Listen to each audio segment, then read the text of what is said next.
Hello, magandang umaga po sa ating lahat. Muli, maraming salamat sa Diyos sa pagkakataon na binigay niya sa atin upang tayo po ay makapagpuri at makapagsamba po sa Kanya. Sa umagang ito ay yamang ngayon po ay araw ng linggo at araw ng pagsamba at bahagi po ng pagsamba po natin ay ang pag-aaral muli ng Kanya pong mga salita. Kaya ngayon po sa umagang ito, tayo po ay dadako sa pag-aaral ng salita ng Diyos at ipagpapatuloy po natin yung ating pong series na pinag-uusapan patungkol po sa the fruit of the Spirit. Sa umagang ito, ang ating pong title o pamagat ng ating pag-aaral ay The Fruit of the Spirit is Peace. Okay? Kung kayo pa may Biblia, muli, basahin po natin ang Galatians chapter 5, verse 22 hanggang verse 23. Sabi po doon, but the fruit of the Spirit is love, joy, peace, patience, kindness, goodness, faithfulness, gentleness, self-control. Against such things, there is no law. Pagpalain po ang pagkabasa ng salita ng Diyos. Bago tayo magpatuloy, tayo muna sa maglit na yumuko at manalangin. Hallelujah. Purihin ko, Diyos, aming Ama, sambahin po ang iyong dakilang pangalan.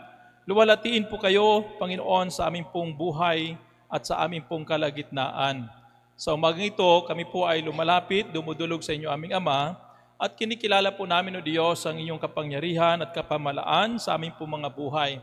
Salamat po sa taglay po namin buhay at lakas, kalusugan na nagmumula sa inyo aming Ama. Salamat po dahil ikaw ang Diyos na tumawag sa bawat isa po sa amin upang manilbihan po sa inyo. Kami Panginoon muli sa umaga ito ay narito pang parangalan kayo sa mamagitan ng aming pong mga pag-aaral at pagbubulay-bulay na inyong mga salita. Ang aming pong panalangin, nawa ay samahan nyo kami, O Diyos, aming Ama. Bigyan nyo kami ng sapat na karunungan at kaalaman at pangunawa upang maintindihan po namin ang mga salita mo na aming pag-aaralan.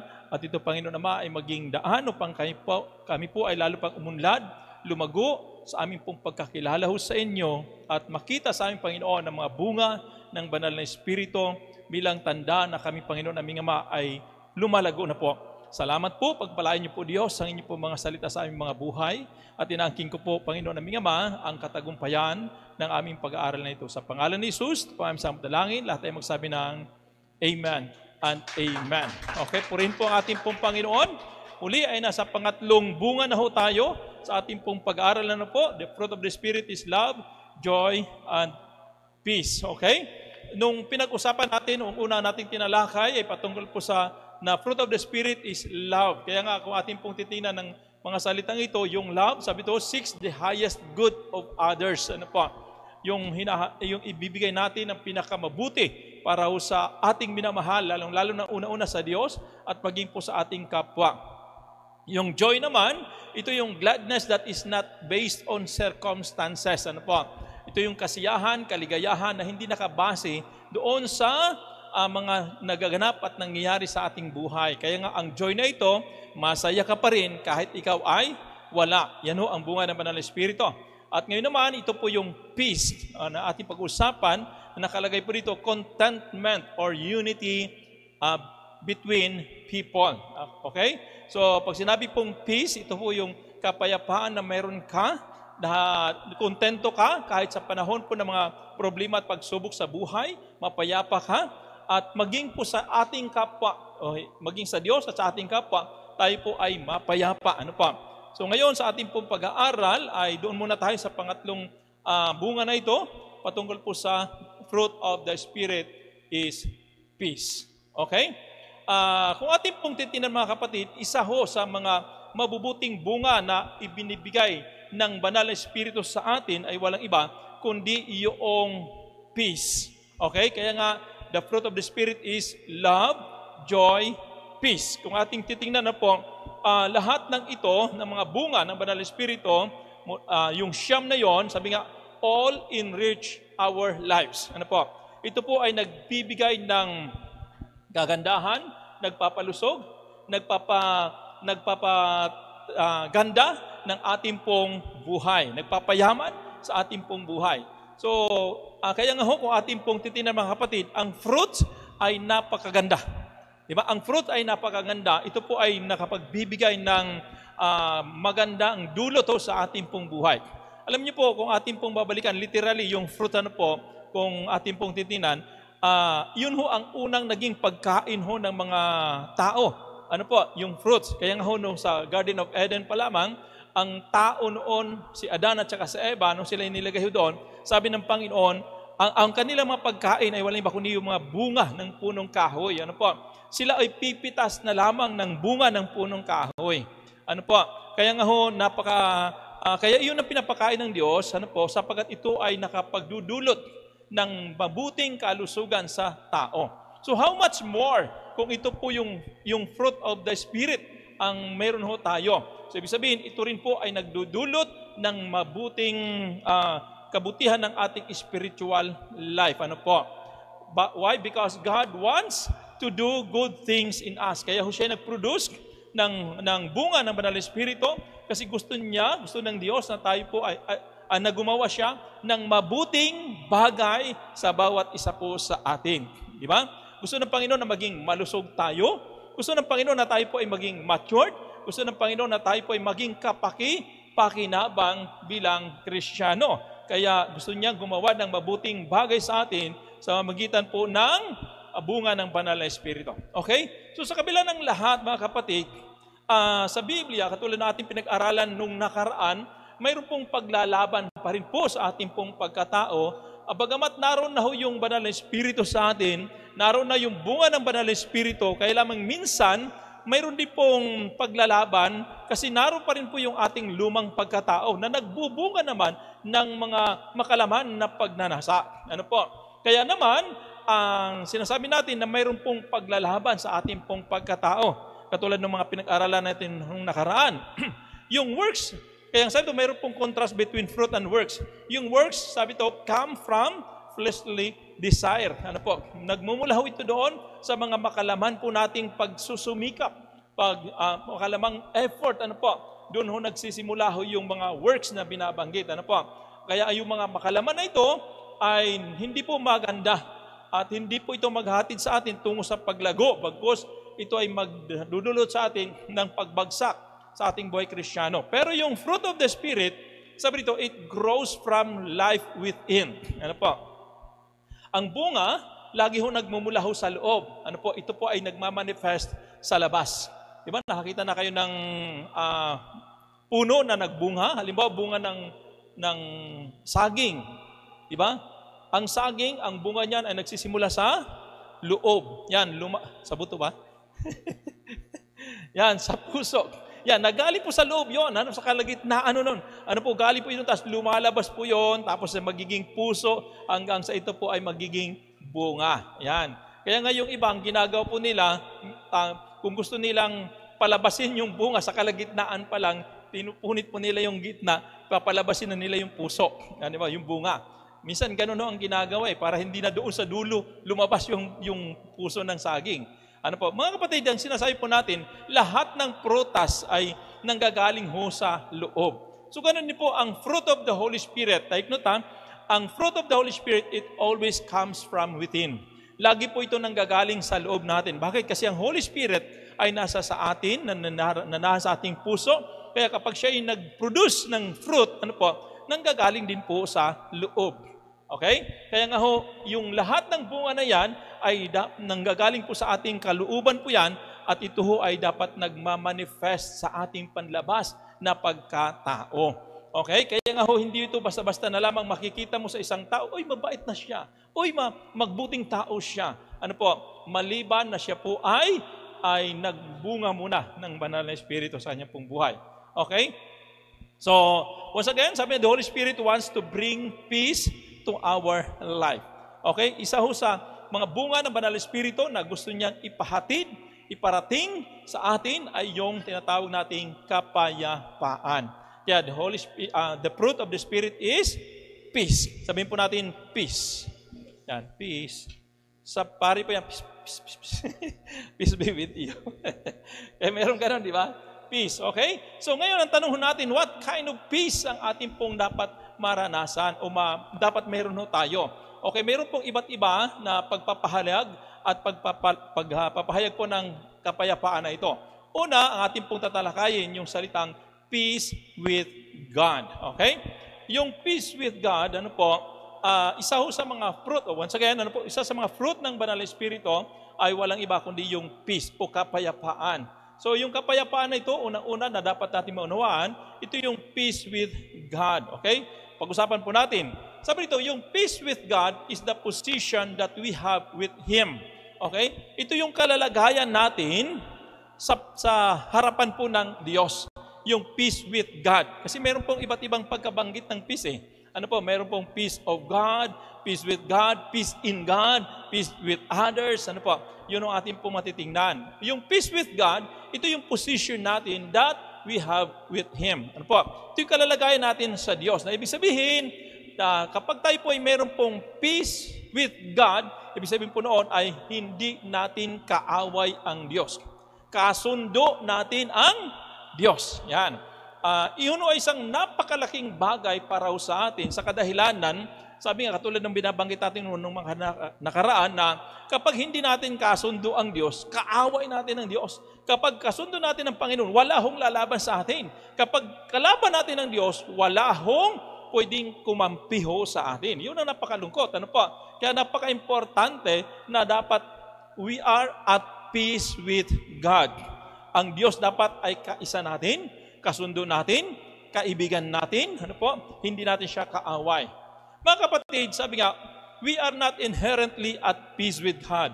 Sa simula, hindi naman talaga tayo at peace, ano po, sa ating pong Panginoon. Hindi naman talaga tayo kasundo ng Diyos sa simula. Maliban doon sa unang pagkalikha sa atin. Anong dahilan? Bakit hindi tayo naging kasundo ng Diyos? Sa kadahilanan, tayo po ay nagkasala. Kaya nga ho, kung ating pong titingnan doon sa Garden of Eden, sa simula sila po ay magkasundo ang Diyos at ang tao.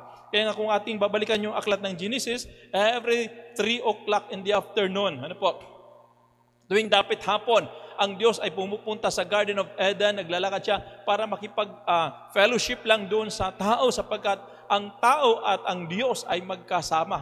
They are peace with each other. Ano po, na lagi po silang magkasama. Hindi po sila magkaaway. Kaya lamang, noong nagkasala si Adan at saka si Eva, sabi nga, Eden's peaceful relationship was broken by sin. Nang dahil sa kasalanan, ano nangyari? Yung mapayapang kasunduan o relasyon, ano po, sa pagitan ng Diyos at saka ng tao ay nasira po iyan. Nasira. Anong dahilan? Anong dahilan ng pagkasira? Ano? Kasalanan. Huwag na kayo magdadalawang isip. Kasalanan ang dahilan kung bakit ito nasira yung relasyon ng Diyos at saka ng tao. Yan. Nang dahil dyan, because of that, ano po? Sabi nga, the world is in trouble because of sin. Yan.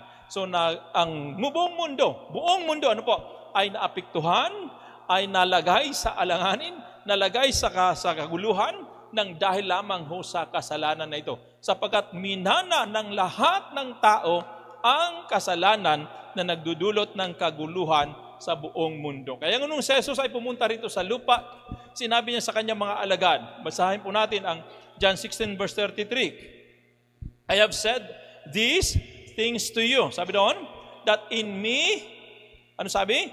You may have peace. Sa akin lamang kayo makakasumpong ng kapayapaan. Yan. In the world, you will have, sabi? Tribulation. Magkakaroon kayo ng kaguluhan sa mundong ito. But take heart, sabi doon, I have overcome the world. Yun lang na pagpapalakas niya sa atin, ano po, pagpapalakas sa ating loob. Tandaan niyong mabuti, sabi ni Jesus, dahil sa akin lang mayroong kapayapaan, ang mundong ito ay napagtagumpayan ko na. So therefore, kung ikaw ay na kay Kristo Jesus, ay magkakaroon ka rin ng kapayapaan. Okay? Magkakaroon ka rin ng kapayapaan. Kaya sabi ni Jesus, in me, you have peace. Sa mundong ito, wala talagang kapayapaan. Okay? Pero, gayon pa man, kahit wala hong kapayapaan sa mundo, ang mga tao sa mundong ito ay naghahanap ng kapayapaan. Okay? Naghahanap talaga ng tunay na kapayapaan. At sabi nga rito, some try to find peace in pleasure. Okay? Ang iba ay hinahanap ang kapayapaan sa pamamagitan po ng kaligayahan o mga kaligayahan. Ano po? Katulad po halimbawa ng natawag natin illicit sex.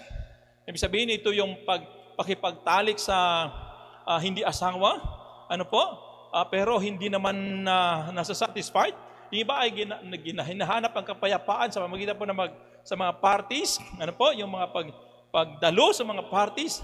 Pero akala nila maging masaya sila, maging mapayapa doon, pero wala din. Yung iba naman ay inisip nila magiging mapayapa sila sa pamamagitan ng kanilang pag-travel around the world. Pag marating ko ang mundo, pag marating ko ang iba't ibang bahagi ng mundong ito, ay magiging mapayapa na ako, masaya na ako. Pero wala pa rin. Sabi nga, ang iba naman ay hinahanap ang kaligayahan, ang kapayapaan sa mga gadgets. Kaya nga yung mga gadgets na mayroon tayo, papalit-palit. Minsan ang mga tao, hinahanap nila, hindi sila mapakali kumbaga kapag wala sila noong mga bagong gadgets.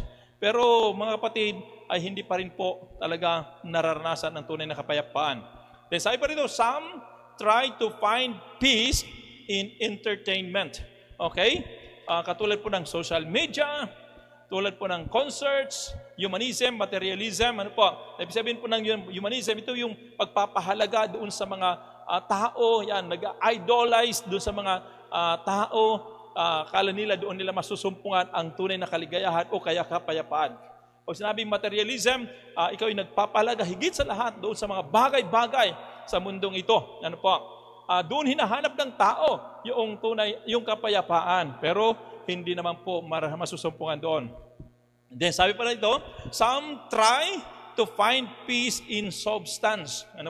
Minsan, kaya nga yung iba, dahil magulo ang buhay, naglalasing. Hinahanap ang kapayapaan sa alcohol, sa alak. Di ba?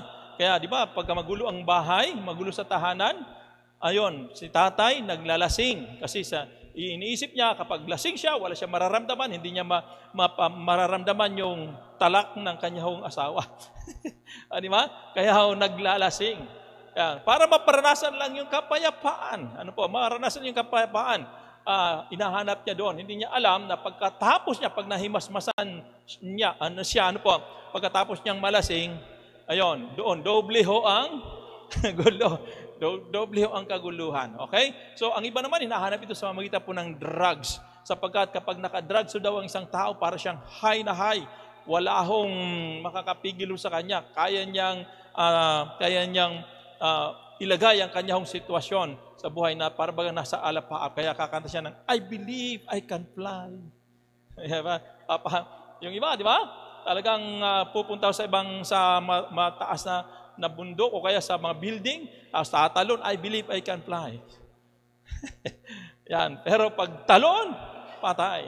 O, di ba? Wala pa rin. Okay? Lalo pang na lumalala. Okay? Yung iba naman ay hinahanap ito sa lahat o sa iba't ibang klase ng mga vices, mga bisyo. Kaya iniisip na baka doon masumpungan ang tunay na kapayapaan. Pero wala pa rin. Ito pa, sabi pa rito, some try to find peace in financial security. Yan, sabi nga, kapag yumaman ako, makamtan ko ang makayamanan sa mundo ito, siguro mapayapa na ako. Nangarap ba kayo ng yumaman? At inisip nyo na kapag kayo yumaman ay mapayapa na kayo? Kasi lahat ng mga gusto niyo ay makukuha ninyo. Di ba? Basta yaman lang. Yan. Pero dapat nating maintindihan, mga kapatid, kapag yumaman ng isang tao, hindi ho nagiging mapayapa. Lalo nagiging magulo ang buhay.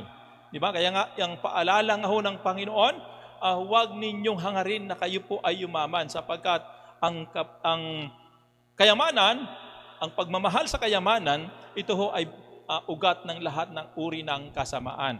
Sabi nga, ang marami na po ang hulog sa bitag ng dahil sa pagmamahal sa kayamanan na ito. Okay? So, yun minsan doon hinahanap ng tao, financial security. Yung iba naman sa career po nila, kapag narating ko lang yung aking pong pangarap, di ba? Minsan ganun Pag narating ko yung aking pangarap, ako'y naging matagumpay na negosyante, naging matagumpay na trabahador, matagumpay na janitor. Yan, mapayapa na ako. Pero wala pa rin. Yung iba naman ay inisip nila na pag nakuha po nila yung kanilang pangarap na edukasyon, ay magiging mapayapa na sila. Pero lahat ng ito ay kabiguan pa rin. Kaya nga sabi nga rito, but almost all end up in emptiness and without peace despite everything they have achieved or attained. Okay? So, lahat ng ito, kahit man itong mga tao na nangharapan po na maghanap ng kapayapaan sa iba't ibang mga larangan, ay sabi nga, halos lahat ay humahantong pa rin sa kawalan. Humahantong pa rin sa walang kapayapaan. Kahit pa nakamit nila, naabot nila ang kanilang pinapangarap sa buhay. Kaya mga kapatid, anong dahilan? Because there is no peace apart from God. Sabihin po natin, there is no peace apart from God. Yan. Totoo po yan. Walang kapayapaan kapag hiwalay ho tayo sa Diyos. Kaya nga ho, salamat sa Panginoon dahil sa dahil sa Panginoon, nagkaroon tayo ng peace at peace with God. Ano po? Kaya sabi nga ng Biblia, kung ating babasahin sa Isaiah chapter 57, verse 19 hanggang verse 21. Sabi doon, creating the fruit of the lips, peace, peace to the far and to the near, says the Lord, and I will heal him. But the wicked are like the tossing sea, for it cannot be quiet, and its waters toss up mire and dirt. Yan. Then verse 21, there is no peace, says the Lord, says my God, for the wicked. Yan. Wala daw pong kapayapaan, sabi ng Panginoon. Saan? Kanino? Sa mga taong masama.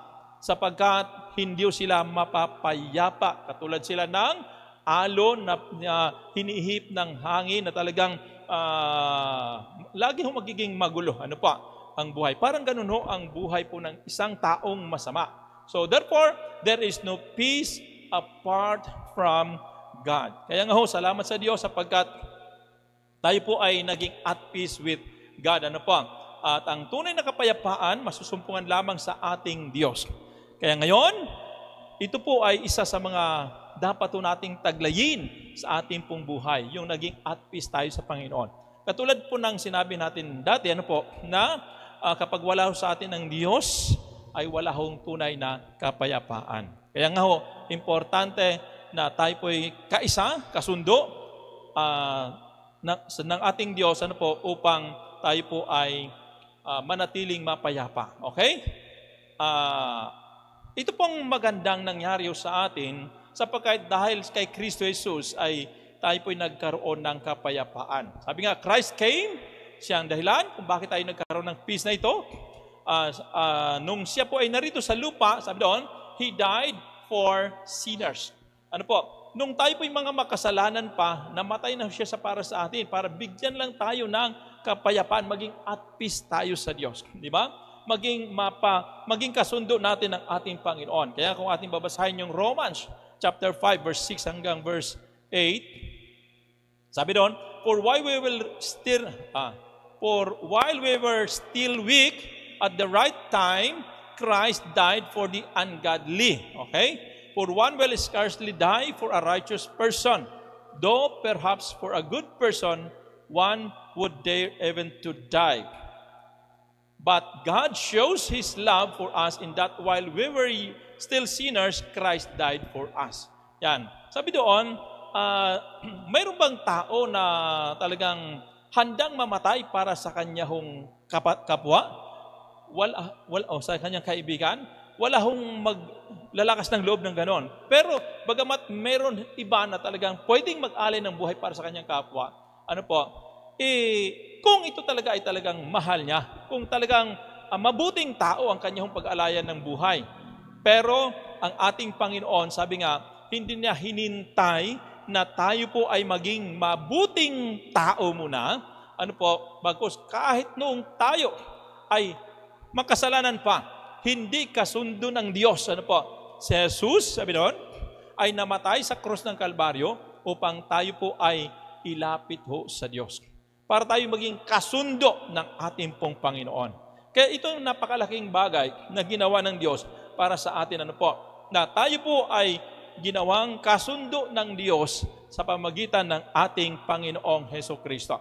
Sa verse 9, sabi doon, Since therefore we have now been justified by His blood, much more shall we be saved by Him through the wrath of God. Kaya nga ho, because of our relationship with God, ano po, naging at peace tayo sa Kanya. Ano sabi doon? Naligtas tayo mula sa puot ng Diyos. Naligtas tayo mula sa puot ng Diyos. Mga kapatid, napaka-importante nung kalalagayan natin ito na tayo po ay naging at peace with God. Ano po? Sa kadahilanan ay nakaligtas ho tayo doon sa puot ng ating pong Panginoon. At ang lahat ng ito ay ginawa ng ating Panginoon Kristo para sa bawat isa sa atin. Okay? So, sabi nga rito, He is the source of peace. Si Kristo Jesus ang pinagmulan ng kapayapaan na ito. Ephesians chapter 2 verse 13, but now in Christ, you who once were far off have been brought near by the blood of Christ. For He Himself, sabi doon, is our peace, who has made us both one and has broken down in His flesh the dividing wall of hostility. So siya po ang ating pong kapayapaan. Sino? Si Kristo Jesus. Siya po yung ating pong kapayapaan. Sa Kanya ho nanggaling yung peace na yon. Ano po? Kaya nga ho, yung kapayapaan, kung bakit tayo, yung naging kasundo natin ng Panginoon, ng Diyos, ano po? It's all because of what the Lord Jesus did on the cross of Calvary. Okay? Kaya salamat sa Panginoon. Verse 15, by abolishing the law of commandments, expressed in ordinances, that He might create in Himself one new man in place of the two, so making peace, and might reconcile us both to God in one body through the cross, thereby killing the hostility. Ayan. Verse 17, and He came and preached peace to you who were far off, referring to the Gentiles, and peace to those who were near, referring to the Jews. Ano po? Kaya ho tayo ilapit ho sa Panginoon, ano po? It's all because of our Lord Jesus. Ano po? Dahil sa Kanyang ginawa doon sa cross ng Kalbaryo. Kaya ito'y napakalaking bagay na naunawaan natin mga kapatid, na nagkaroon tayo ng peace with God. Another one, sabi ito, we have peace with God because we have been justified through our Lord Jesus Christ. Dahil tayo pinawalang sala. Sabihin po natin, pinawalang sala. Yan. Yung pinawalang sala, tayo po ay, yung itinuring na wala hong kasalanan. Hindi tayo naging guilty. Bagamat may kasalanan tayo, pero it's all because of what the Lord Jesus did on the cross of Calvary. Pinawalang sala ho tayo. Mga kapatid? Kaya sa Romans chapter 5 verse 1, there is therefore being justified by faith, sabi ito, we have peace with God. Okay? Through our Lord Jesus Christ. Therefore, sabi doon, being justified by faith. Tayo po ay napawalang sala sa pamamagitan ng ating pananampalataya. Kaya naman, sabi ito, we have peace with God. Sabihin po natin, peace with God. We have peace with God through our Lord Jesus Christ. Yan. So mga kapatid, ang kapayapaan na ito, na ating natamo, kaya tayo naging kasundo ng ating Panginoon, hindi po natin ito nakamtan, dahil tayo lamang ay lumapit ho sa Diyos, dahil tayo lamang ang nagsumikap nito, dahil tayo po ay naging mabait, dahil tayo naging reliyoso, kundi ang lahat ng ito, ang pagiging kasundo natin sa Diyos, it's all because of what the Lord Jesus did. Yan. Kaya dapat nating maunawaan yon. Wala hong pagkakasundo sa Diyos, hindi natin makakasundo ang Diyos dahil po sa ating kabaitan, dahil sa ating kabutihan, o dahil sa ating pagiging reliyoso. Magiging kasundo lamang natin ang Diyos sa pamamagitan ng pananampalataya natin kay Kristo Jesus sa Kanyang ginawa doon sa krus ng Kalbaryo. Okay? Okay, tingnan natin. Sabi ito, one step further. Some have peace. Yan. Ang nangyari na sa atin, dahil kay Kristo Jesus, tayo po ay nagkaroon na ng peace with God. Pero sabi ito, some have peace with God but do not feel peaceful. Naranasan nyo ba yon? Naramdaman nyo ba sa inyong buhay? Although tayo po minsan, okay, as Christians, although tayo po minsan ay mayroon na pong kaugnayan sa Diyos, kasundo na natin ng Diyos, pero minsan ay nararanasan pa rin natin ang hindi pagiging peaceful. Sino sa inyo ang nararanasan minsan ang pag-aalala pa rin? Taas kamay. Nag-aalala pa rin ba kayo? Di ba? Hindi naman natin maiwasan yon. minsan nag-aalala pa rin tayo. Although mayroon tayong Diyos, kasundo na natin ng Diyos, ano po, makapangyarihan sa lahat ang ating pong Panginoon. Pero bakit minsan, kahit Kristiyano na tayo, nag-aalala pa rin ho tayo sa buhay? Ano po? Hindi pa rin tayo nagiging peaceful kung minsan. Anong dahilan? Anong dahilan? Dahil minsan ay nawawalan tayo ng pagtitiwala sa ating pong Diyos. Okay? Sabi nga dito, peace with God should not be limited to position. Alam niyo yung position na sinasabi po natin, ito yung kaugnayan o kalalagayan natin sa Diyos. Diba? Katulad nung ating pong pinag-aralan nung nakaraan, noong unang panahon, nung wala pa tayo kay Kristo Jesus, ang kanyang treatment sa atin, tinuturing tayo ng Diyos bilang mga makasalanan, sinners, di ba? Pero nung tinanggap natin si Kristo Jesus, ano nga yung ating pinag-aralan noon? Tinanggap natin si Kristo Jesus, sa kasalukuyan, itinuturing tayong mga anak, sons, ano po. But in the future, sa pagharap natin sa hukuman ni Kristo, ituturing tayo ng Diyos bilang mga, letter S. Stewards or servants. Ano po? Kaya nga pag hinatulad tayo ng Panginoon, yon bilang servants or stewards po tayo. Nakalimutan nyo na ano po yung ating pinag-aralan ng nakaraan. Ano po? Ito'y nire-remind lang sa atin para ho talagang maintindihan natin. So ito kasi yung position natin mga kapatid, kalalagayan natin sa harap ng Diyos. Dati makasalanan tayo, ngayon mga anak tayo, sa darating na panahon, mga servants po tayo. Pero dapat po nating maunawaan mga kapatid, kahit ho tayo ay servants. Okay, ang tanong ngayon ay ito, ganito bakit gusto ng Diyos na tayo po ituring niyang mga servants, samantalang mga anak naman niya tayo? Anong dahilan ng Diyos? Ano po? So tingnan po natin. Sabi rito, although we are servants of God, we are still at peace with Him. Kasi minsan yung kapayapaan natin, ano po? Nakakita na ba kayo ng isang katulong, halimbawa, o servant, ano po, na tapos yung kanyang agwat sa pagitan po ng servant at saka nung hari ng kanyang amo ay napakalayo. Nakita na ba kayo minsan na laging peaceful yung relationship? Meron ba ganon? Hindi. Kadalasan dyan, kapag hindi mabait yung amo, pag hindi mabait yung amo, yung servant lagi hong kakabakabayan. Di ba? Ako kasi naranasan ko yan kasi nangamuhan po ako. Di ba? Kahit po mabait yung amo ko, pero hindi po ako at peace sa kanila. Bakit? Ang layo ho ng agwat ko, ako yung isang boy, samantalang sila yung aking amo. Pero mabait sila sa akin. Pero kahit gayon, ako mismo bilang boy, o bilang, boy ba talaga? Siyempre, boy talaga ako. Ako bilang, kanilang servant, po sa bahay po nila, ay hindi ako at peace sa kanila Pag kumakain kami, halimbawa, bumubukod po ako. Bumubukod po ako sa pagkain. Bagamat sinasabi na, halika na, kumain ka na, sabay ka na sa amin.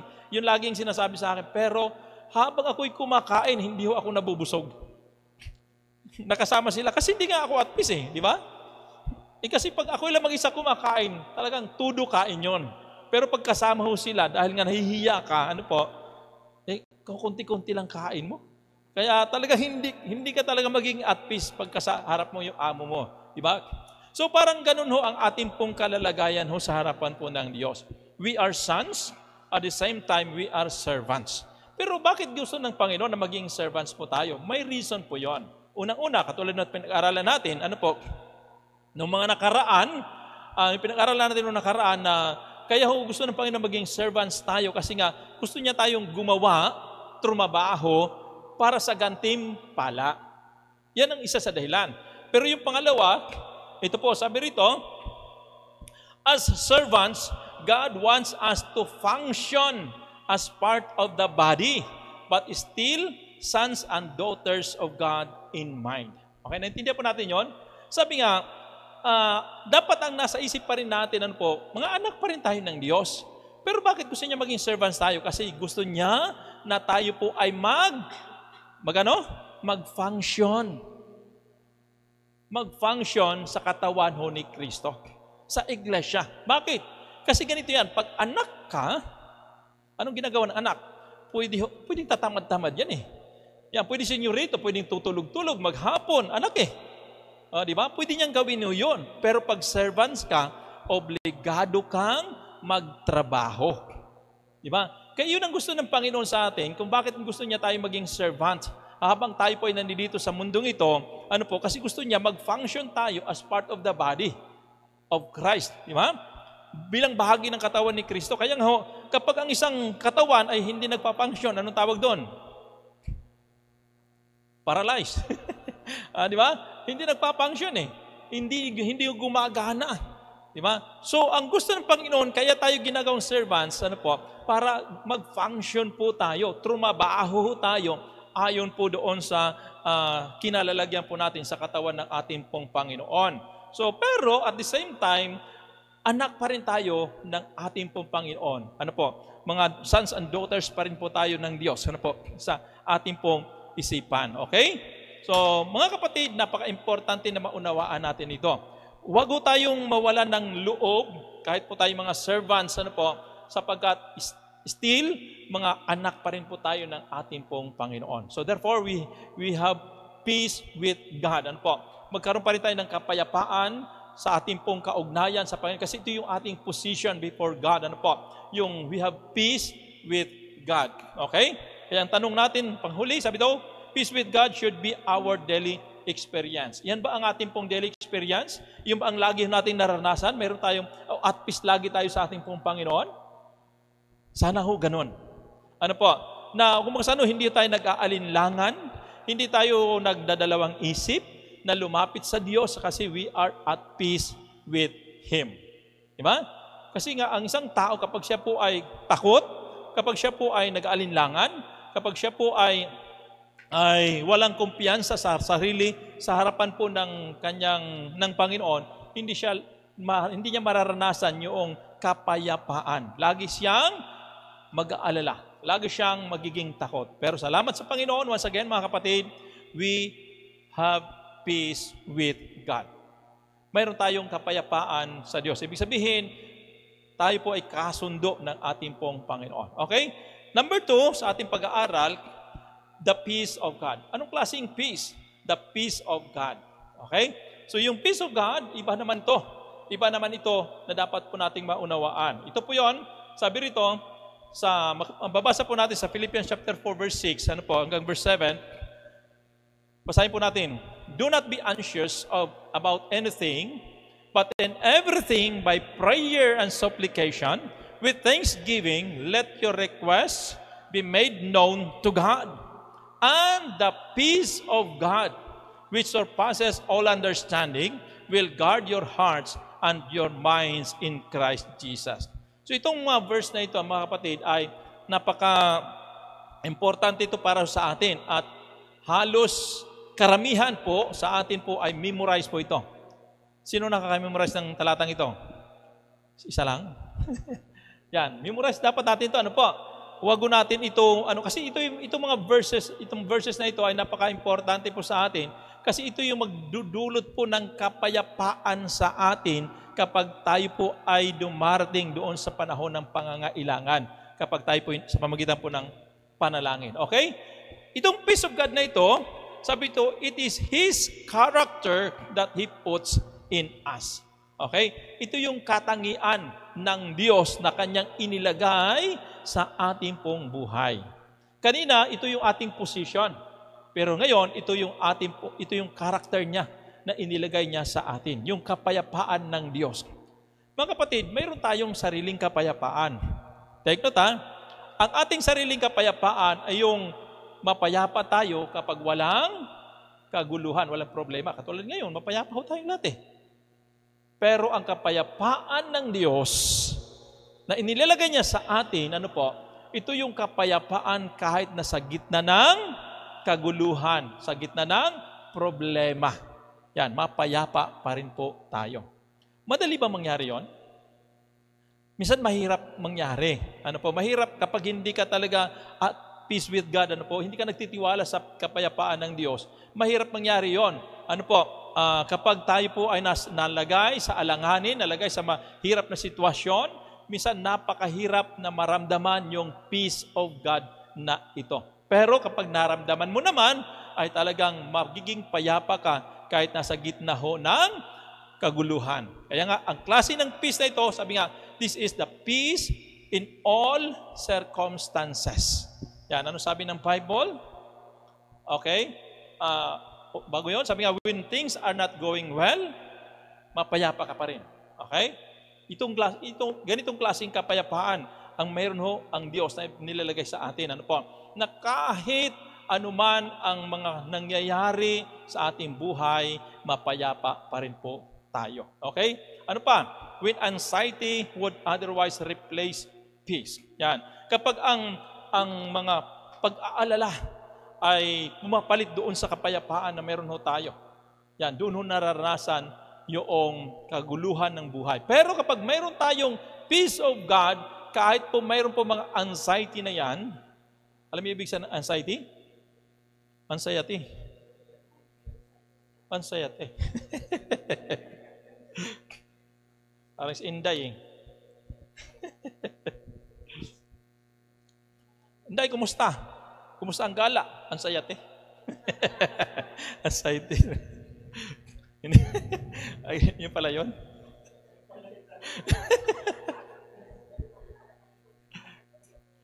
Hindi mo maintindihan kung masaya ba talaga siya o siya ay naguluhan. Anxiety. Okay, when anxiety, ano po, kapag dumating po yung kaguluhan na ito o pag-aalala sa ating buhay, yun, napapalitan po yung kapayapaan. Pero gayon pa man, ay yung kapayapaan ng Diyos na nasa atin, ito yung magdudulot sa atin ng tagumpay kahit sa kabila ho ng kaguluhan sa buhay. Okay? Sabi pa rito, maranasan natin ang peace na ito when funds are low and debts are high. Okay? Kapag dumating sa punto ng ating pong buhay na walang-wala na ho tayo, tapos marami pa tayong utang, ang tanong, mapayapa pa rin ba tayo? Hindi talaga. Lalo kapag marami kang utang at may naghahabol sa iyo na na maniningil. Di ba? Andiyan na si Jonah. Andiyan na si Judith. Sino pa 'yon? Si Jonah at si Judith. Naghahabol sa iyo, di ba? Talagang hindi ka makakaranas sa kapayapaan. Pero kapag mayroon kang peace of God, mararanasan mo pa rin ang kapayapaan. Di ba? Kahit pa marami kang utang. Pag nandyan yung Panginoon sa iyo. Kasi nga, sabi nga doon sa ating pong binasa, and the peace of God which surpasses all understanding will guard our hearts and minds in Christ Jesus. Sa Tagalog po yon, at ang hindi malirip na kapayapaan ng Diyos ang mag-iingat sa inyong puso at kaisipan. Bakit? Kasi nga dyan yung battleground sa kaisipan natin, sa ating puso. Dyan tayo nagugulumihanan Ano po? Kaya nga yung kapayapaan ng Diyos, inilalagay niya dyan sa ating puso at isipan upang tayo po ay huwag magulumihanan sa panahon po ng ating pong problema. Okay? Kaya nga napaka-importante ng peace na ito, peace of God sa ating pong buhay. Okay? Sabi pa rito, peace when health is uncertain. Yan. Halimbawa, kapag na-diagnose ka na 2 buwan na lang ang buhay mo, mapapayapa ka pa ba? Napakahirap mga ganon. No, kaya nga sabi ko kung halimbawa na-diagnose ka ng gayon, ibigay mo na ng todo ang iyong buhay sa Panginoon. Huwag ka na mag-isip na maggagala kung saan-saan. Itudo mo na para sa Diyos. Kung halimbawa, sabihin mo sa Panginoon, Lord, ito na pinakahuli kong buhay. Ibibigay ko na sa iyo. Itutudo ko na sa iyo ang aking pong buhay. Patay kong patay. Dapat ganun ang paninindigan natin. Di ba? Hindi yung kung ano-ano pa ang iniisip natin sa buhay para mabuhay. Di ba? Dapat itudo na natin sa Panginoon. Kaya nga ang kapayapaan ng Diyos ay sa atin lamang kapag tayo po ay nagtiwala talaga sa ating pong Panginoon. Kaya nga yung anxiety at saka yung faith, yun ay magkalaban. Diba? Nawawalan ka ng pananampalataya kapag ikaw ay nag-aalala. Na nawawala yung pag-aalala kapag ikaw naman ay nagtitiwala o nananampalataya sa Diyos. So anong pipiliin natin? Magtiwala o mag-alala? Magtiwala sa Panginoon. Kaya sa panahon na tayo po'y nakakaranas ng pag-aalala, problema, kawalan, kapag nakaranas tayo ng gayon, ano dapat natin gawin? Magtiwala lamang ho sa Diyos. Maniwala kayo at sa hindi. Ano po? Ang Diyos ay, alam niya ang lahat sa ating pong buhay. Kapag tayo nagtitiwala sa Kanya, Kanya hong gagawin ang pinakamabuti para ho sa atin. Hindi siya nagkukulang. Hindi siya magkukulang. Hindi siya magkukulang. Talagang gagawin niya. Papatunayan niya iyon sa ating pong buhay na talagang totoo siya sa atin. Di ba? Kaya huwag lang ho tayo mag-alinlangan. Lagi tayo magtiwala sa Panginoon. At malalaman po natin na talagang ang Diyos ay mabuti sa atin kapag tayo po ay binigyan niya ng kasiguraduhan, ng kapayapaan sa ating pong buhay kapag tayo po ay lumapit at magtiwala sa Kanya. Okay? So, isa pa, sabi ito, peace when storms are raging. Kapag dumating na yung mga bagyo sa buhay, kabila ang dumating ho sa atin ng mga problema at pagsubok, ang tanong, mapapayapa ka pa ba? Di ba? Hindi pa nga tapos bayaran yung kuryente, mayroon na namang tubig. Hindi pa nga tapos yung tubig, mayroon na namang bahay. Hindi pa tapos yung bahay, mayroon pang wifi. Ang daming bayarin eh. Di ba? Tapos andyan pa si mag-aaral yung anak mo. Di ba? Ang dami hong talagang gastusin sa buhay na ito. Ang tanong, mapapayapa pa ba tayo? Di ba? Sa mundong ito, sabi ng Panginoon, in this world, you have tribulation. Talagang marami hong kaguluhan sa mundong ito. Pero, dapat natin maintindihan, kay Jesus, mayroon tayong kapayapaan. Yan, mapayapa tayo kahit marami pong storms in life. Okay? Napaka-importante po niyan para sa atin. Naalala niyo muli yung kwento? Mayroon pong, ikuwento ko lang ulit, hindi ko alam narinig niyo na ito. Mayroon pong isang hari na nagpatawag po siya sa kanyang kaharian na, kasi yung hari ay nagugulumihanan din sa buhay, bagamat siya ay hari, naroon sa kanya ang lahat, makapangyarihan siya, mayaman siya, magandang lalaki siya, pero hindi pa rin siya satisfied sa buhay, naghahanap pa rin siya ng kapayapaan. Kaya nagpatawag siya ng mga, tawag doon, yung magagaling mag-drawing, mga painter, artist, nagpatawag siya ng artist, mga artist na siyang maggagawa ng drawing na magbibigay ng kapayapaan po sa kanya. So, mayroon pong 3 nag-volunteer. Yan. Yung isa ay silang lahat ay binigyan sila ng isang malaking plywood, kasi binigyan sila ng lahat ng klase ng pintura, yan, basta brush, lahat ng kakailanganin nila sa pagdodrawing ay binigay ho sa kanila ng hari.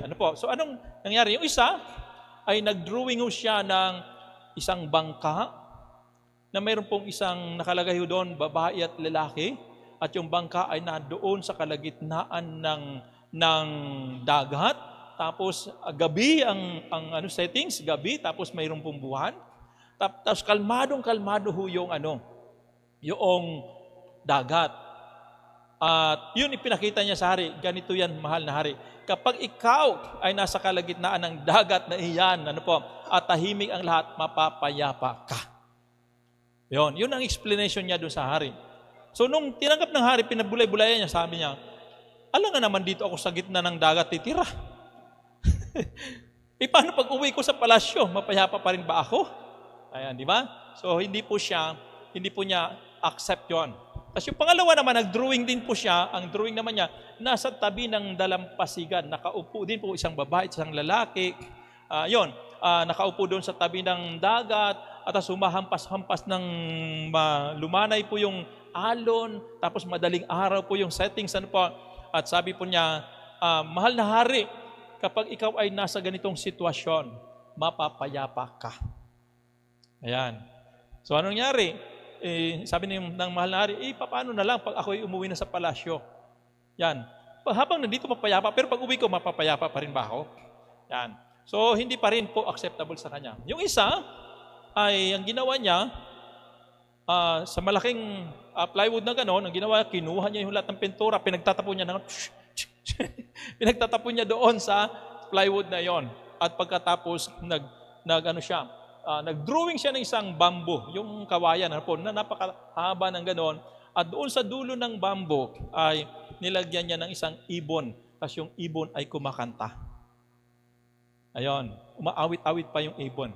At pinakita niya sa Mahal na Hari, sabi niya, Mahal na Hari, itong nakita niyong kaguluhan na ito yung klase ng buhay na magulo. Ano po? Yung pinagtatapon niya ang mga pintura Pero sa kabila ng lahat ng bagyo na yan, ng kaguluhan ng buhay, mayroon pa rin isang ibon na umaawit. Masaya pa rin siyang umaawit kahit sa gitna ng kaguluhan. Kapag ganito po ang iyong sitwasyon, wala hong problema kahit nasa gitna ka ng kaguluhan, masaya ka pa rin, mapayapa ka pa rin. Yan, sabi ng Mahal na Hari, yan, ganyang klase ang buhay na gusto ko. Di ba? Mga kapatid, hindi mo masusumpungan yan sa mundo. Nasa Diyos lamang ang tunay na kapayapaan. Kaya pipiliin natin ang kapayapaan na nanggagaling sa Panginoon, na kapayapaan na kahit anumang bagyo na dumating sa ating pong buhay, mapayapa pa rin po tayo. Ano ba yun?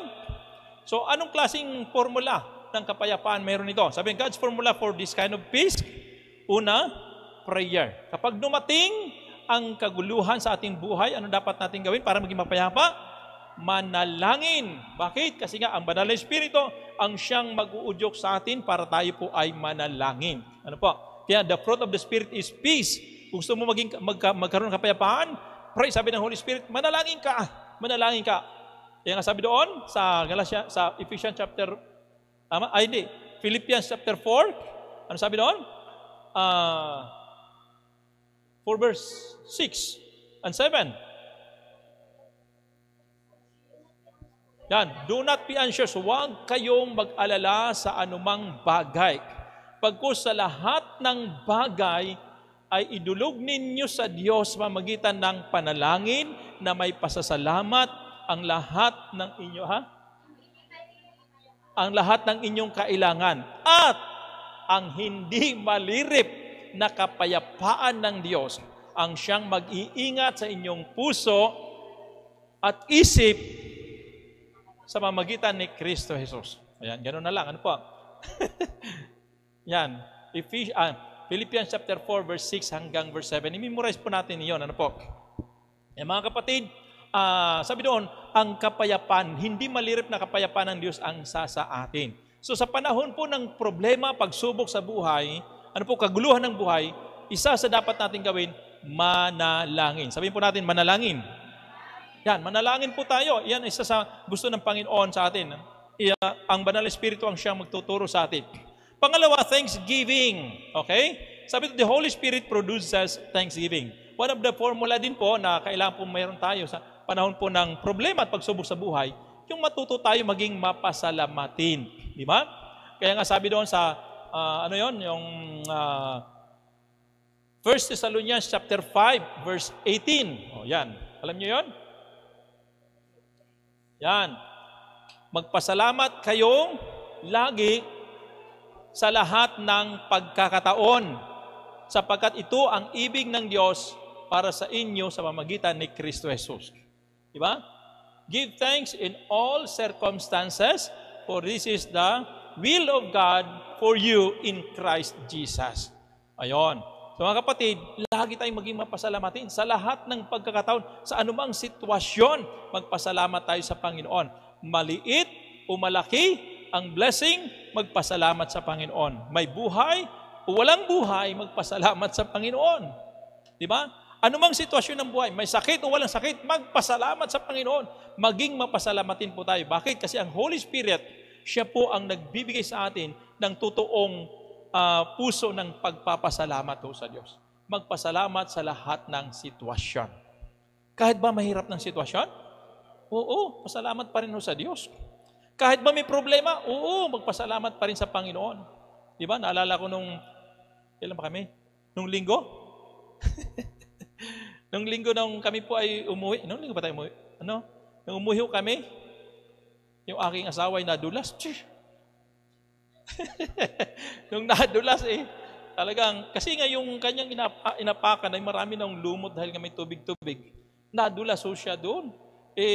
Napaupo siya, basang-basa yung kanyang likod. Tapos yung kanyang kamay, napahampas po doon sa kotse. Doon may pinarkingan kami doon, napahampas po doon sa kotse. Bigla hong nangitim, namaga. Ganon. Talagang sabi, uwi na tayo. Uwi na tayo, tuloy na tayo. Talagang gusto ko sa, hindi, magbibihis lang ako. Bihis mo na siya. Pero, nung na-realize po, unti na-realize namin yun, salamat pa rin sa Panginoon. Dahil, buhay pa. Salamat sa Panginoon dahil yun lang ang napinsala ho sa kanya at hindi ho nabagok yung kanyang ulo doon sa pagkatumba na iyon. Yan, takbo yung mama eh. May nakita sa kanya, takbo eh. Sabi niya, ako rin, nadulas din yan eh. Kasi talaga malumot yung lugar. Hindi naman niya akalain kasi nga hindi man niya gano'n nakita. Talagang nadulas. Sabi nga, iyan talaga ang disgrasya. Pero gayon pa man, salamat pa rin sa pag-iingat ng Diyos. Pasalamat pa rin dahil yun lang ang napinsala, pero magaling na naman. Yun lang napinsala at hindi naman napuruhan. Okay? Salamat pa rin sa Panginoon. So yun po, maging mapasalamatin po tayo. Ano pa? Faith. Yan. Sabi ito, the Holy Spirit gives us faith. One of the formula na dapat meron tayo in order for us to have peace, kinakailangan magtiwala lamang tayo. Manampalataya lamang tayo sa Diyos. Bakit? Katulad sinabi ko kanina, ang pananampalataya at ang pag-aalala ay magkasalungat po yan. Ano po? Kapag ikaw ay nananampalataya sa Diyos, nawawala ang pag-aalala. Ano po? Kapag ikaw ay naman nag-aalala, nawawala yung pananampalataya. So therefore, piliin natin ang manampalataya sa Diyos. Okay? Tuloy po tayo. Panghuli na lang. Pangatlo, peace with others. Peace with others. Okay. Ephesians chapter 4 verse 1. I therefore, a prisoner for the Lord, urge you to walk in a manner worthy of the calling to which you have been called. Verse 2, with all humility and gentleness, with patience, bearing with one another in love. Verse 3, eager to maintain the unity of the Spirit in the bond of peace. Sabihin po natin, bond of peace. So, ito po yung tema natin noong ating pong, yung ating pong Sports Fest ay team building, na kung saan panatilihin ang pagkakaisa sa buklod ng kapayapaan. Okay? So, importante po yan para sa atin. Bakit? Kasi nga, kapag tayo po hindi nagkaisa, pag hindi nagkaisa, talo ho tayo. At naalala nyo, sa ating pong team building, yung mga hindi nagkaisa, yun, nagkaisa sa pandaraya.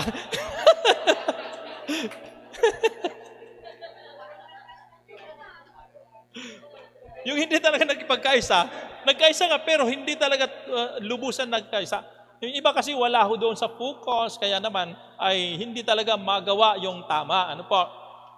Pag kinakailangan, importante yung pagkakasundo, pagkakaisa. Minsan kasi nagbibigay pa lang ng instruction kung ano-ano na ho ang ginagawa. Di ba? Naalala nyo yun? Nagbibigay pa lang ng instruction kung ano-ano nang pinaggagawa.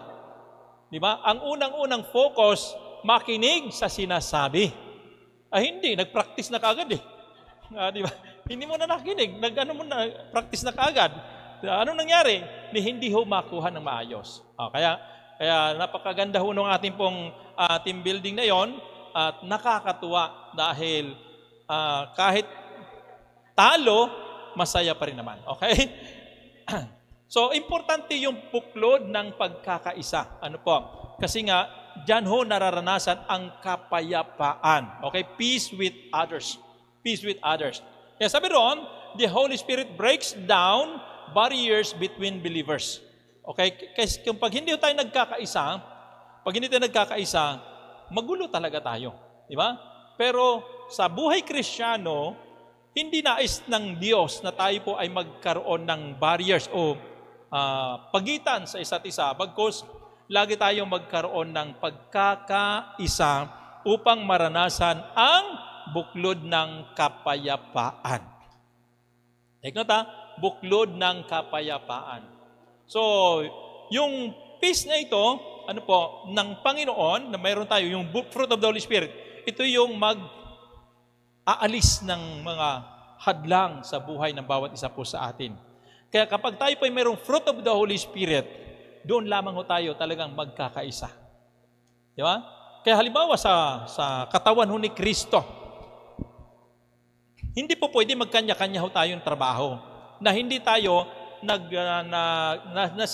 nagsisynchronize doon sa ibang bahagi. Di ba?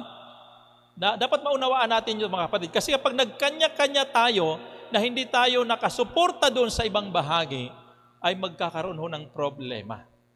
Di ba? Hindi mo pwede sabihin ng kaliwang paa, dito ako pupunta. Kanang paa, dito ako pupunta. Magkahiwalay. Hindi po pwede. Di ba? Hindi pwede magkanya-kanya. Kinakailan ang pagkakasundo, pagkakaisa, para ho mag-function ng maayos at tama. Okay? So mga kapatid, importante yon para ho sa atin. Kaya sabi nito, the unity of the Spirit in the band of peace. Ayon po doon sa ating pong binasa.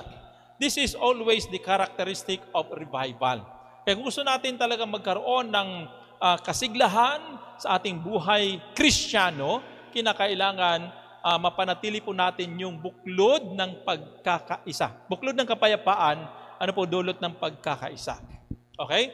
So kaya nga as Christians, dapat tayo po ay nagkakaisa sa ating pong ginagawa, sa ating pong layunin, sa ating pong mga pangarapin sa iglesia po ng Jesus the Giver of Life, upang maranasan natin ang kapayapaan. Take note mayroon tayong nilalakbay sa iglesyang ito. Kapag mayroon pong mag-oppose, hindi sumabay sa lakbayin, halimbawa, ano mangyayari? Magkakagulo ho tayo, magkakanya-kanya ho tayo. Kinakailangan sumabay ho tayo doon sa lakbayin ho ng iglesia. Mabuklod po ang ating pong, magkaroon tayo ng buklod ng pagkakaisa upang maranasan natin ang kapayapaan at hindi tayo maging magulo. Naintindihan natin? Kaya mga kapatid, importante yan para ho sa ating buhay bilang Kristiyano. Sama-sama po tayo para ho tayo ay magkaroon ng maayos at tamang lakbayin sa iglesia. Okay? Kasi nga dito nagsisimula yung ating pong revival, ano po yung ating pong pag-unlad, paglago at pagiging mabungang Kristiyano kapag tayo po ay nagsasama-sama na talaga nagkakaisa. Tingnan natin yung early church, ano po, yung mga unang mananampalataya. Sa Acts chapter 1 verse 14, basahin po natin. Sabi roon, all this with one accord. Silang lahat, ano po, nagkaisa. Were devoting themselves to prayer, together with the woman and Mary, the mother of Jesus, and his brothers. Ano po, nagkaisa sila. When the day of Pentecost, sa Acts chapter 2, verse 1, when the day of Pentecost arrived, they were all together in one place. Ano sabi? Nagkaisa sila, nagsama-sama sa isang lugar. Okay? Kaya nga, ito yung, bakit sila nagkaisa? Kasi sila po ay nabuklod sa isang pag-ibig, nabuklod sa isang kapayapaan, bunga ho ng banal na Espiritu. Ano po? Nagkaisa ho sila. So, mahirap po magkaisa ang tao kapag wala ho ang bunga ng banal na Espiritu. Mahirap po magkaisa. Bakit? Kasi nga, tayo bilang tao, lalong-lalo na bilang Pilipino, kanya-kanya ho tayong utak. Kanya-kanya ho tayong desisyon sa buhay. Kanya-kanya ho tayong plano sa buhay. Di ba? Kaya magkakaisa lamang tayo kapag ang ating pinairal sa buhay natin ay walang iba, kundi ang bunga ng banal na Espiritu. Pero hanggat hindi umiral ang bunga ng banal na Espiritu sa ating pong buhay, kahit sabihin pa natin Kristiyano na tayo, hindi tayo magkakaisa. At wala hong kapayapaan na mangyayari. Magulo lagi ang buhay. Okay? So, kaya nga, therefore, ano po mga kapatid, yamang ang banal na Espiritu ang nagpo-produce ng pagkakaisa na ito, ano po, at kapayapaan sa ating pong buhay, huwag po daw natin pighatiin ang banal na Espiritu. Ano po ang nakapagbibigay pighati sa banal na Espiritu? Bago po yun, ano po, sabi to, do not grieve sa Ephesians chapter 4 verse 30. Sabi doon, do not grieve the Holy Spirit of God, by whom we are sealed for the day of redemption. Huwag daw natin pighatiin. Ano ibig sabihin ng pighatiin? Huwag palungkutin. Yan, kailan ba siya nalulungkot?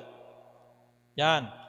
Ito, tingnan natin. Nalulungkot ang banal na Espiritu kapag tayo po ay mayroon pong bitterness.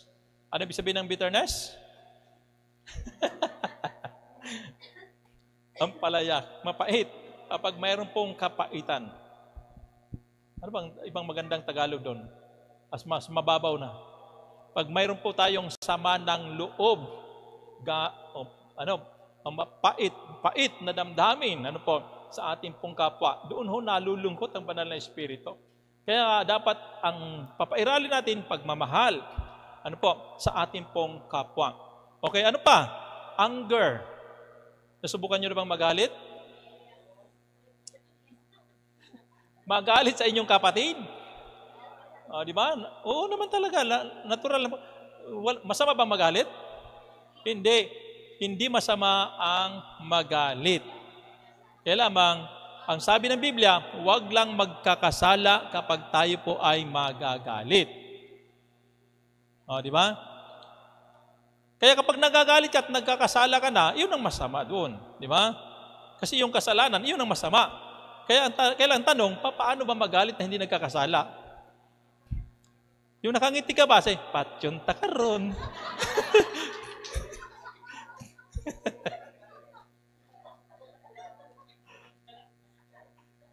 Ganon ba? Yun lang yung nakangiti. Kahit galit ka na. Pwede ba yun? Mahirap eh.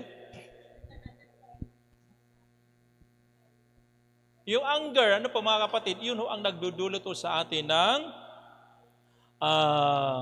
kaguluhan o pagkapighati ng banal na Espiritu. Kaya nga ang banal na Espiritu ay mapipighati, kapag tayo po ay nagagalit. Kaya as Christian, kinakailangan huwag daw po tayo magalit. Okay? So lagi pong pairalin po yung pagmamahal, pairalin yung masayang buhay sa ating pong kapwa. Kahit po minsan ay ginagalit na tayo, huwag po tayo basta-basta magalit. Kaya nga yung patience ay napaka-importante yan para sa ating pong buhay. So para manatili ang kapayapaan, ay panatilihin natin ang bunga ng banal na Espiritu. Ito pa, isa pa, na nakapagpipighati sa banal na Espiritu. Evil speaking. Ayan. Yung magsalita ho tayo ng masama sa ating pong kapwa. Di ba? Yun ho ay nakapagdudulot ho ng pighati sa banal na Espiritu. Kasi pag Christian ka na, dapat ay yung mga binabanggit, mga sinasabi, yung mga salita na kapaki-pakinabang. Hindi masamang mga salita. Kung sino sa inyo dito ang nagmumurapak?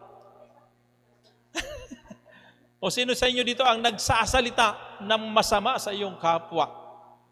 Sino sa inyo dito nagagalit sa iyong kapwa kapag hindi sang-ayon sa iyo ang nangyayari? Sometimes, pag Christian daw po tayo, kinakailangan ingatan natin yung ating po mga sinasabi, pananalita. Okay?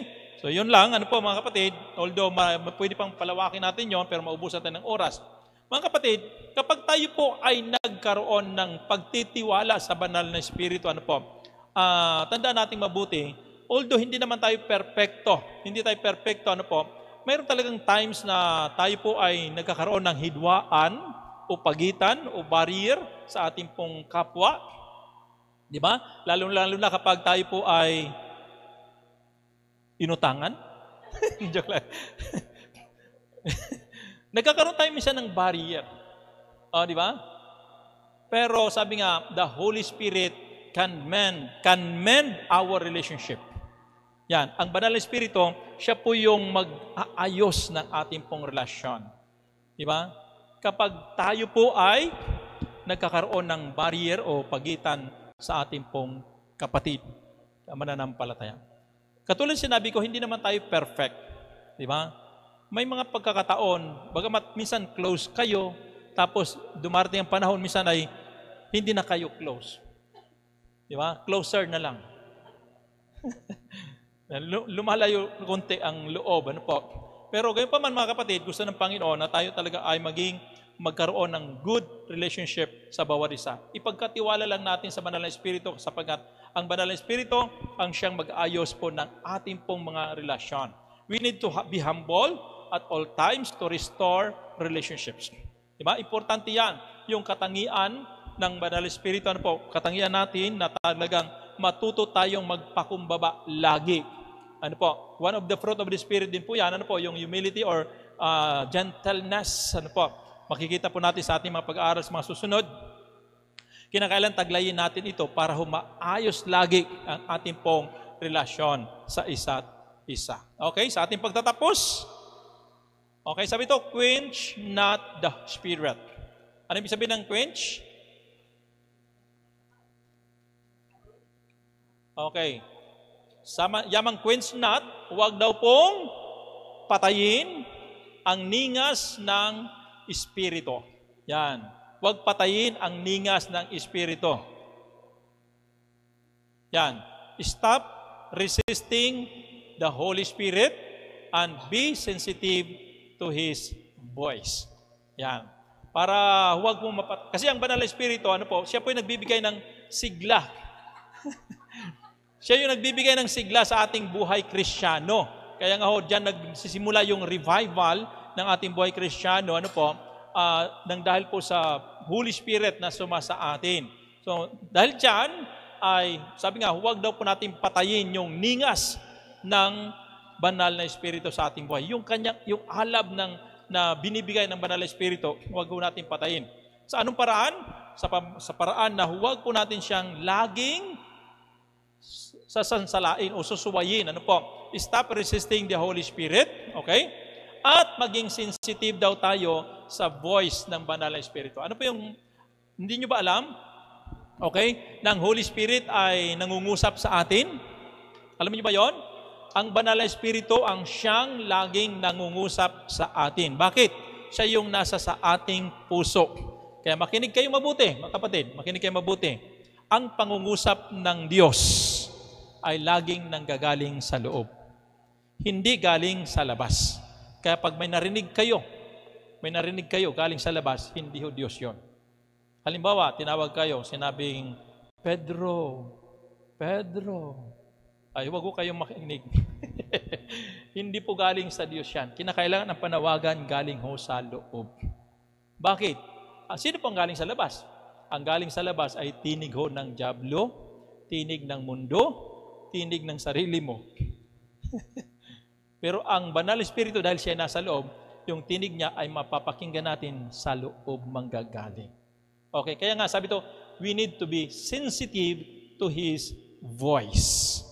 At kapag nagsalita ang banal na Espiritu, hindi ho siya pasigaw, pabulong lang.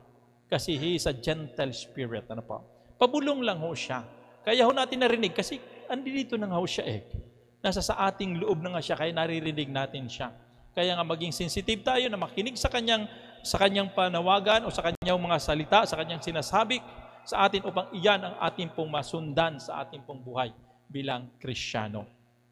Nang maranasan natin ang tunay na kapayapaan. Okay? Sabi ito, allow the Holy Spirit's peace to rule in your heart. Okay? Hayaan natin ang banal na Espiritu ang siyang maghari sa ating pong buhay, sa ating pong puso, upang tayo po ay makaranas ng ganap na kapayapaan. Gusto niyo ba ng kapayapaan? Yung galing talaga sa Diyos, ito ay masusumpungan lamang natin sa Panginoon dulot ng bunga ng banal na Espiritu. Tayo natin magsitayo.